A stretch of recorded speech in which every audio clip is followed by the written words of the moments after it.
Good evening. First at 6 o'clock, Mystikal, a well-known rapper on the wrong side of the law tonight, his third rape arrest over the past 2 decades. Tonight, Mystikal, whose real name is Michael Tyler, is being held without bond at the Ascension Parish jail. WBRZ first to break the high-profile rapper's arrest on our news app this morning, and the investigative unit first to publish the disturbing details on what landed him in jail. Here is our chief investigator, Chris Nakamoto. Michael, Sylvia, a woman claims she was raped, robbed, and held against her will by a man whose fame did not provide him any favors. Tonight, Mystikal sits in the Ascension jail accused of charges that could put him away for life if he's convicted. Shake it fast. Watch yourself. Shake it fast. Show me what you're working with. Shake it fast. 51-year-old Michael Tyler isn't known to many by his real name. The music you just heard got him famous. His stage name, Mystikal. Tonight, a woman alleges he raped her at his home on Saturday in Prairieville, robbed her, and held her against her will. Two individuals, they met up at his home to discuss some finances. And at some point, that conversation went very, very far left. She said that he seemed fine when they were initially talking. At some point, he stepped away, maybe to the restroom. He came back a completely different person. And that was when he began to come on to her. This warrant for Mystikal's arrest details exactly what he's accused of.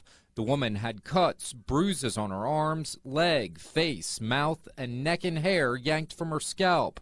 The warrant alleges Mystikal punched her, pulled her braids from her head, took her phone and keys to prevent her from leaving, choked her to the point she could not breathe, and forcibly raped her.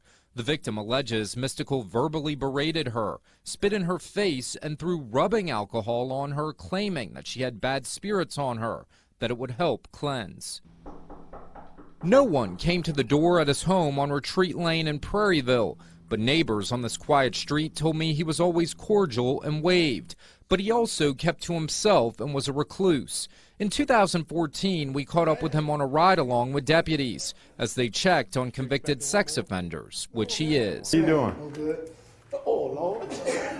At the time, he told us he knew how important these checks are, especially when sex offenders are in your neck of the woods. I have the same fears that most parents have. You know, I don't have no offense against young kids and nothing like that. Don't make my offense no better, but still, protect your kids, man. Protect your kids. That's, our kids are the most important thing that we have. He also said being a sex offender had not stopped him from living. I don't do the pity party thing, I have to participate in sex offender groups and stuff like that twice a month. It don't stop your life, man. Despite his fame, the sheriff's office says he's not being treated any differently tonight. He didn't show the victim any sympathy, and he doesn't get any sympathy or special treatment. So he will be in general population or will be incarcerated just like anyone else. Mystikal has been charged twice before for rape, once in 2002, another in 2017. The first one resulted in a 6-year prison conviction and forced him to register as a sex offender. 3 weeks ago, deputies were also called to Mystikal Street after a man says a woman came to his door alleging she was beaten by the rapper. He has a bond hearing tomorrow afternoon. Michael?